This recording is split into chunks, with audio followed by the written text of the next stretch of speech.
Bueno, buenas noches, hermanas. Nuevamente, ahora sí, en serio, vamos a arrancar. De verdad que para nosotros es una bendición poder compartir con ustedes la noche de hoy.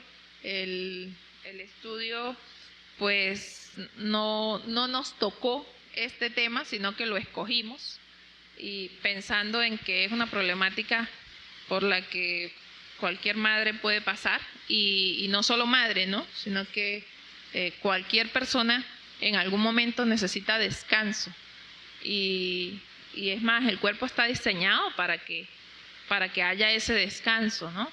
Porque lo necesita.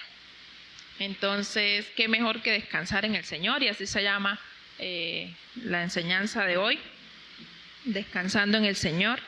El texto base es Mateo 11, 28, 29, donde dice: luego dijo Jesús: vengan a mí todos los que están cansados y llevan cargas pesadas, y yo les daré descanso. Pónganse mi yugo, déjenme enseñarles, porque yo soy humilde y tierno de corazón, y encontrarán descanso para el alma. Esa es otra versión, pero pues quiere decir exactamente lo mismo, ¿no? Que solo en Él encontramos descanso, los que podemos estar cansados de muchas cosas, no solo en el tema de las madres, sino de manera general, ¿no? Vamos a orar.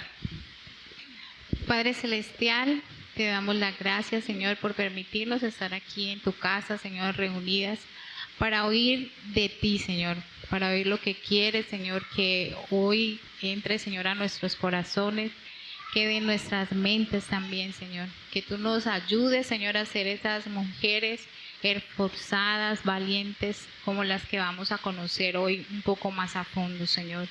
Gracias, Señor, te damos y te pedimos, Señor, que tu Espíritu Santo sea con nosotros para redarguirnos y para enseñarnos. En el nombre de Jesús, amén. Las mujeres en general y las madres tenemos muchos temores, ¿sí?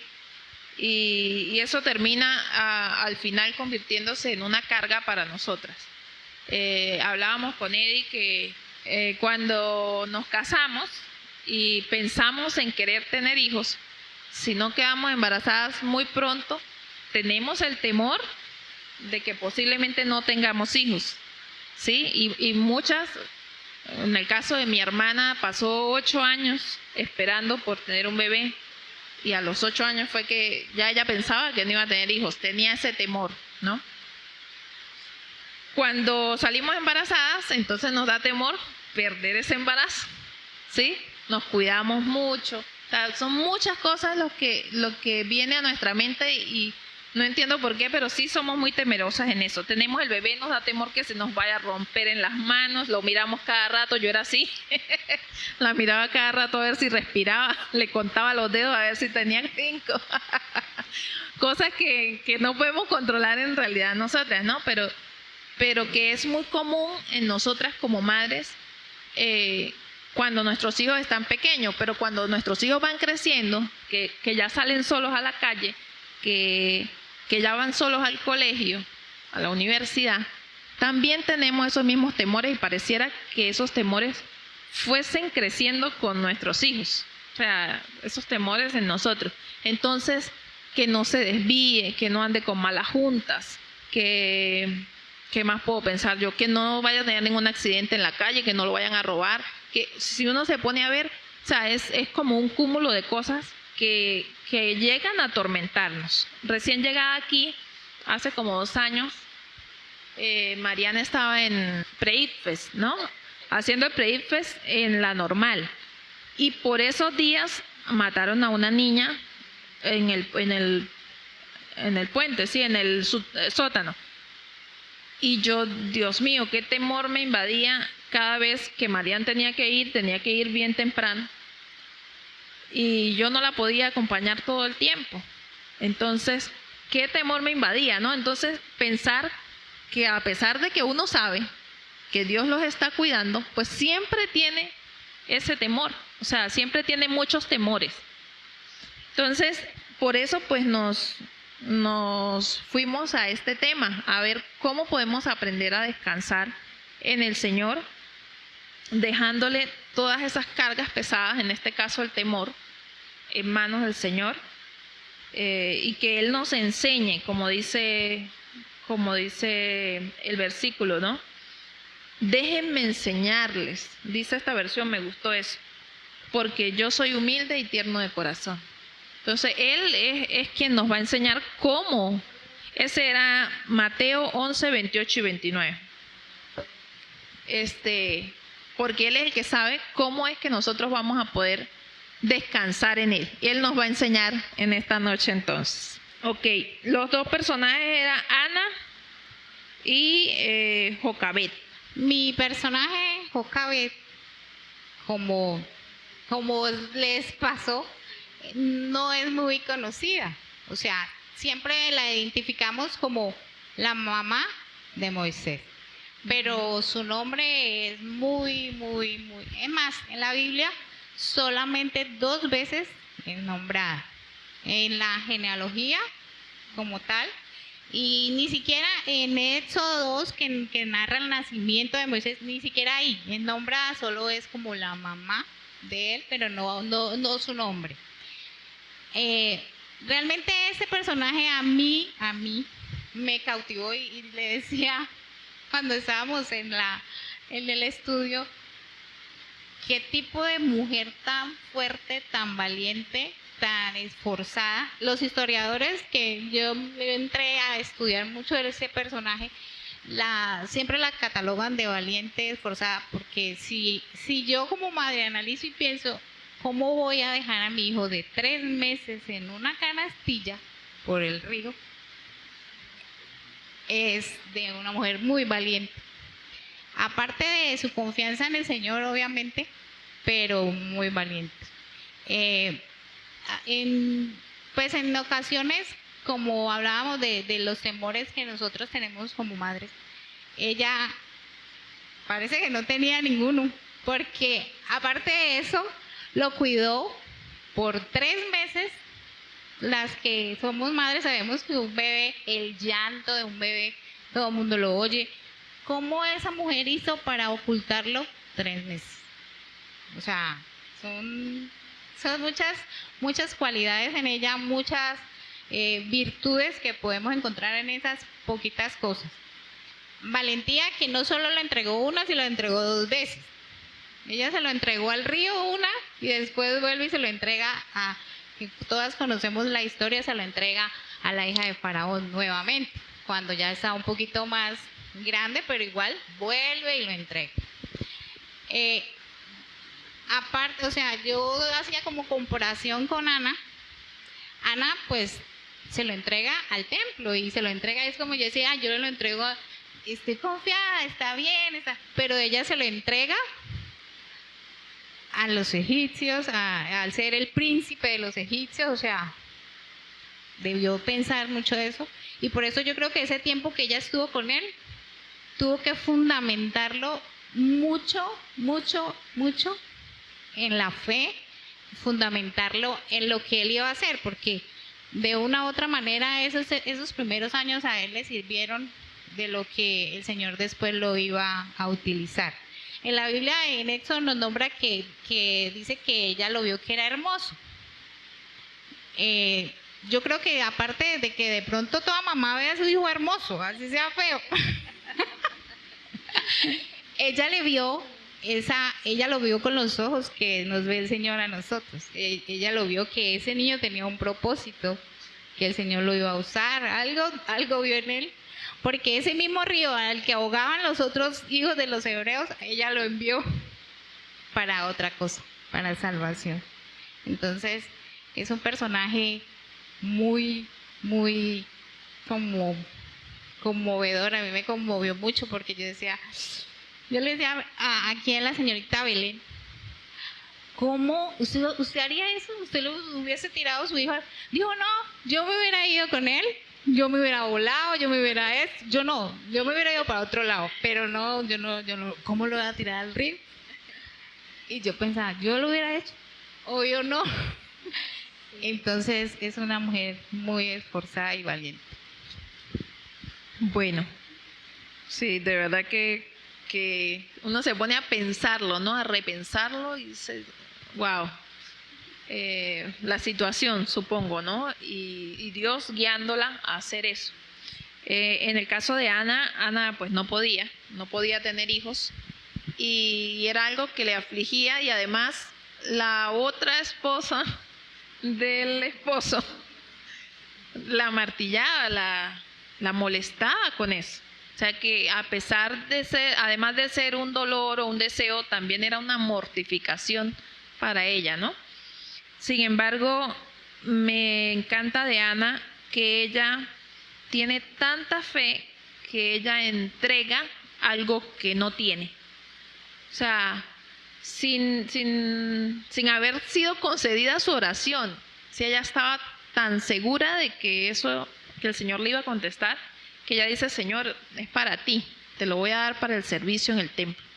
Y de verdad que pensar también, ¿no? Dice la Biblia, la historia de Ana, que ella, cuando lo dejó de amamantar, que se supone que es entre los 3 y los 4 años, cuando lo deja de amamantar, lo lleva al templo y lo deja allá. Sí, el caso de Jocabed, pues en 3 meses, increíble, ¿no? Sin embargo, ella lo volvió a tener y ella lo crió. Pero Ana, ver un niño de 3 años, Elisa, y pensar, o sea, ¿cómo lo dejo solo? O sea, si dejarlo solo en una casa ya es terrible, dejar un niño solo de esa edad. O sea, ¿cómo lo dejo con gente desconocida? Seguramente no iba a morir de hambre, pero no iba a tener la cercanía de su mamá. Creo que subían una vez al año a adorar y seguramente ahí lo vería. Pero es como dar, no sé, su hijo en adopción. No sé, terrible, ¿no? O sea, yo no lo podría imaginar. Pero tener la fuerza de decir: Señor, si tú me lo das, yo te lo devuelvo, yo te lo entrego. Y tener la fuerza de cumplir con ese voto. Del día que llegó, ir y, bueno, es para ti, y lo dejó allá. Y ella como que entendió el propósito que Dios tenía también con su hijo y no se resistió a entregarlo. Entonces, de verdad que estos personajes nos dejan boquiabiertas con la fe y la comunión con Dios que debieron tener para poder llegar a hacer cosas semejantes. Bueno, como primer punto tenemos que si descansamos en el Señor, tendremos una fe inquebrantable. O sea, el aprender a descansar en el Señor nos va a ayudar a tener una fe inquebrantable.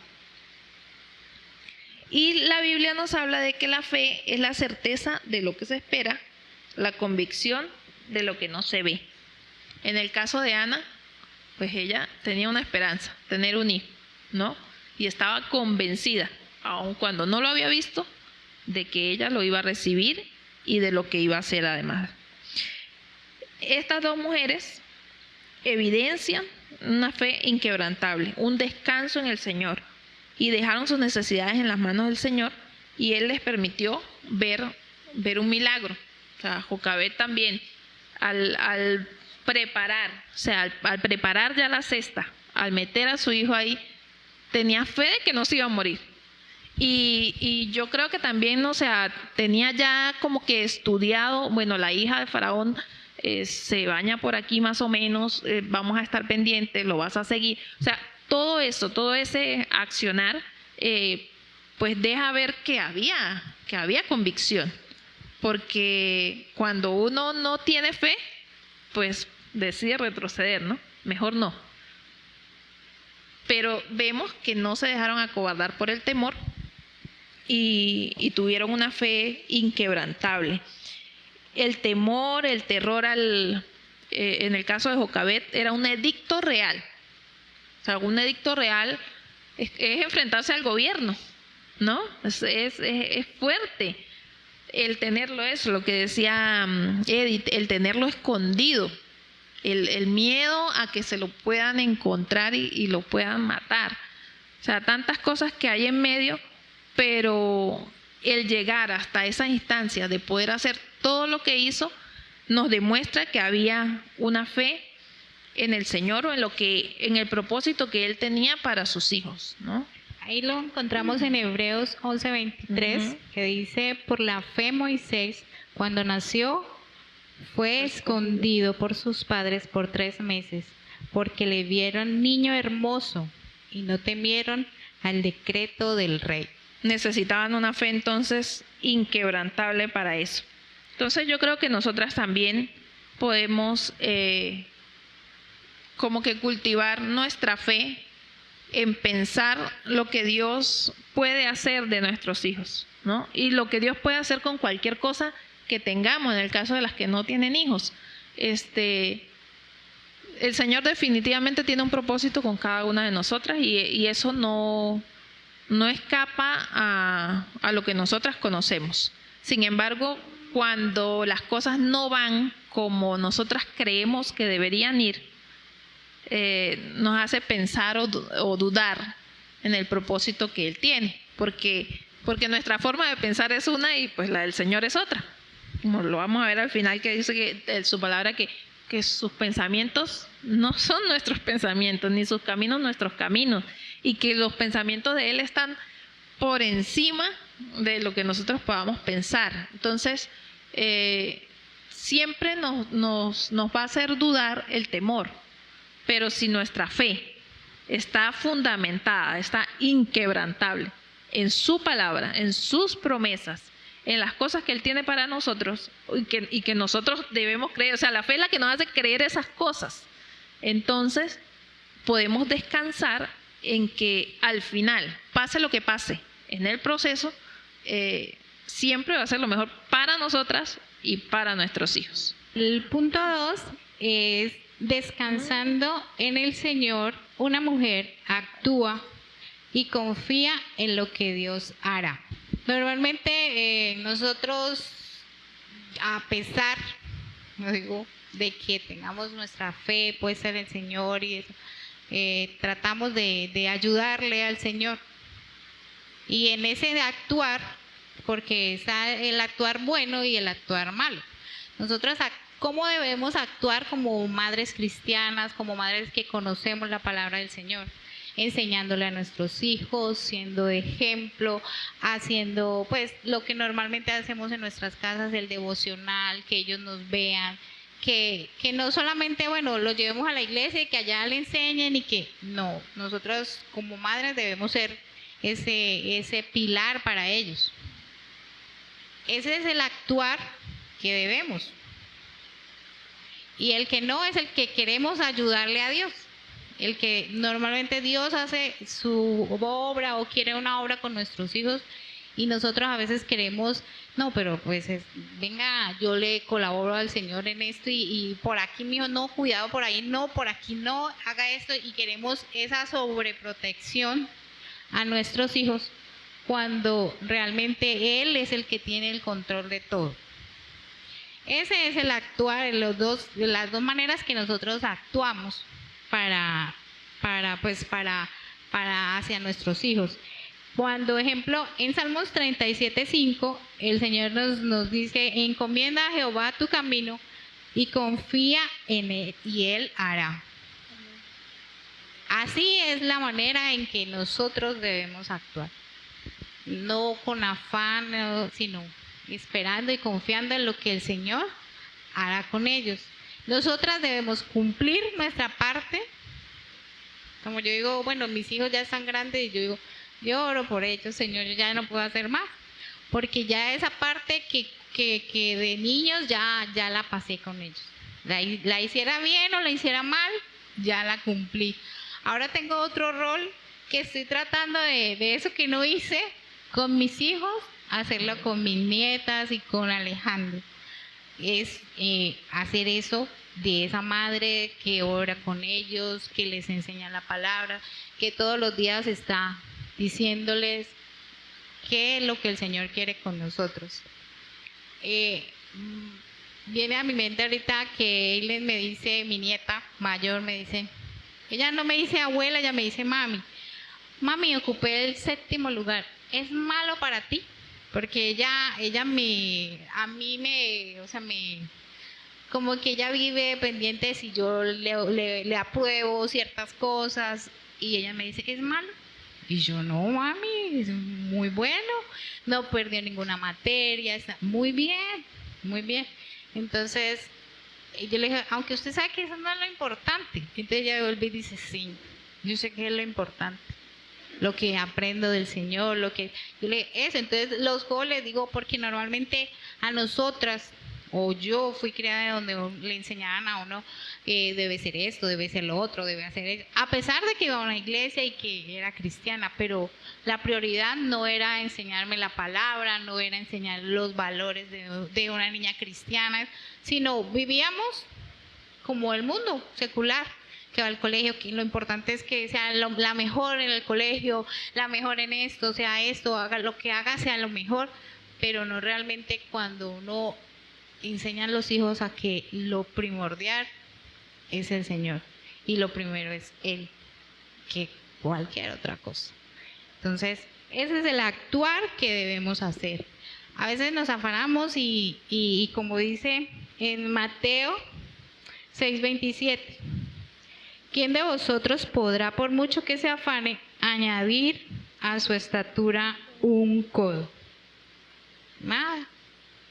El Señor tiene todo bajo control y nosotros a veces queriendo actuar, queriendo a veces, como decíamos con Belén, damos una vuelta muy grande para el propósito que Dios tenía.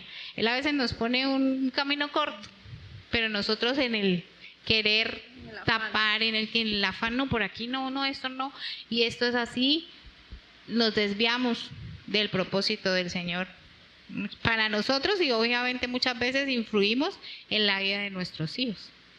Cuando ya, pues aquí hay muchos con niños pequeños, otros con grandes, cuando nuestros hijos están casados, querer influir o intentar meterse en el matrimonio, totalmente. Uno, si no cumplí el rol de mamá cuando le enseñé a mi hija a cómo debería comportarse siendo esposa, como ya ahorita quererme meter, es muy, muy delicado y como madres no debemos hacerlo. Ese actuar no se debe. Más de acompañamiento, de aconsejar, pero no de influir o de intervenir en el matrimonio de un hijo. Ese es el de afanarnos. Como decía en la cita que Belén decía, de Isaías 55, 8 y 9, porque mis pensamientos no son vuestros pensamientos, ni vuestros caminos mis caminos, dijo Jehová. Como son más altos los cielos que la tierra, así son mis caminos más altos que vuestros caminos, y mis pensamientos más que vuestros pensamientos. El propósito de Dios para nuestros hijos es así, no como nosotros a veces pensamos o queremos. Muchas veces los sueños de que nosotros no cumplimos o no hicimos, queremos verlos reflejados en ellos, queremos empujarlos por ahí. Y cuando ellos ya se nos salen de las manos, ellos empiezan a hacer lo que nosotros no queríamos.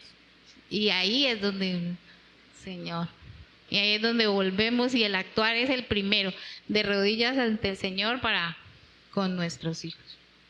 Es recapacitar, es con amor, cuando están pequeños, ahorita poder influir lo más que podamos en ellos, y ya cuando estén grandes, doblar mucha más rodilla, porque a pesar de que ya estén grandes, de que tengan hijos, de que siguen siendo nuestros hijos y siguen siendo un gran peso para nosotros, porque el verlos, que nosotros anhelamos que nuestros hijos estén en los caminos del Señor, que los sirvan, que hagan lo que nosotros nunca hicimos, que ellos lo hagan en las cosas del Señor. Y al de pronto al no ver eso, nos frustramos y queremos actuar. Les mandamos predicaciones del infierno. Yo lo hago. Pero a veces digo, ay Señor, no, me la borro yo, ay no, eso no le mando, eso no, eso sí, con mi hijo que está lejos. Entonces, esas cosas, por más de que a veces es una lucha, el actuar de madre es una lucha, es querer presionar, es querer esto, pero ellos están en manos del Señor. Y la mejor manera y la mejor opción es doblar nuestras rodillas y orar por ellos. El punto 3 una mujer que descansa en el Señor aprende a entregar. Creo que es como que la palabra que une a los dos personajes. Las dos entregaron a sus hijos, ¿no? La Biblia nos dice que los hijos son herencia del Señor. Y las herencias inicialmente no son nuestras, ¿sí? Vienen de alguien más, se nos traspasan a nosotros. Y normalmente, a menos que seamos muy malos administradores, se muere ahí, ¿no? Normalmente pasa a nuestros hijos, ¿no? Lo mismo pasa pues, con los hijos. Son herencia del Señor. El Señor nos los da, nosotros los administramos y nosotros los debemos entregar a alguien más, ¿sí? Puede ser, ese alguien más puede ser un esposo, una esposa. Ese alguien más puede ser la sociedad, ¿sí? Y ese alguien más, pues es el mismo Señor, ¿sí? Que también pues nosotros le devolvemos nuestros hijos a ellos. En el caso de Ana, dice 1 Samuel 1:28, dice que cuando ella lo entregó, dice, ahora se lo entrego al Señor y le pertenecerá a él toda su vida. Esas fueron las palabras de Ana al entregar su hijo en el templo. En el caso de Jocabed, en Éxodo 2:10, dice, años más tarde, cuando el niño creció, ella se lo devolvió a la hija del faraón, quien lo adoptó como su propio hijo y lo llamó Moisés. En este caso, ella entrega otra vez su hijo. Y nosotros pues debemos, ellas hicieron como que unos pasos, ¿no? Lo que decía Eddie, tuvieron alguna acción para poder entregar a su hijo. Ana lo amamantó y cuando ya no estaba de amamantar, o sea, ya no era como tan prioritaria ella para él, lo entrega, ¿verdad? Jocabed lo preparó, lo crió. Y cuando ya era el tiempo, ya él tenía que como que asumir responsabilidades, ya lo entrega, ¿sí? Lo mismo tenemos que hacer nosotros con nuestros hijos. Debemos estar pendientes de su alimentación, de su cuidado, de su educación cristiana, ¿sí? Y entregar. ¿Qué preparación tiene mi hijo cuando lo entrego al colegio, por ejemplo? ¿Está preparado para lo que haya allá? ¿Y está preparado para impactar, para dar en el colegio? ¿Está preparado para dar en la universidad? ¿Para hacer un aporte a la sociedad? ¿O para dañar? O sea, ¿qué estoy entregando yo? Cuando nosotros entregamos, o así me enseñaron a mí, si tú vas a dar lo mejor que tienes. Si quieres regalar uno de tus zapatos, de tus par de zapatos, vas a escoger el mejor y ese es el que vas a dar, no lo peor que tienes. Si quieres dar algo de comer, un regalo, tú vas a dar lo más bonito, o sea, lo que usarías para ti. Eso debemos hacer con nuestros hijos. O sea, esa debería ser nuestra preocupación. Preparar para dar lo mejor. Ana entregó su único hijo sin saber que iba a tener más hijos. Y sí, bueno, Dios le dio la bendición de tener muchos más hijos después, pero en el momento en que ella lo entregó, era su único. Jocabed, pues no era el único, pero sí era su hijo. En ese momento era el menor, ¿no? Pero era su hijo y lo entregó. Y lo entregó preparado, ¿sí? Ella lo crió, lo preparó para la hija del faraón.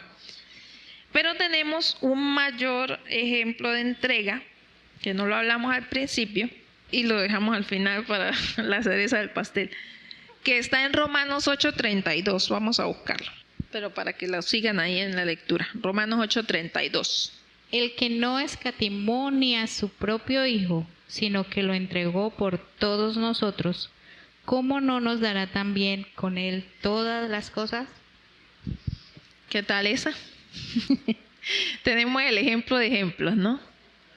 El que no escatimó a su propio hijo, sino que lo entregó por todos nosotros. Ese también era su único, su más especial, sí, lo mejor de lo mejor, como le estaba diciendo.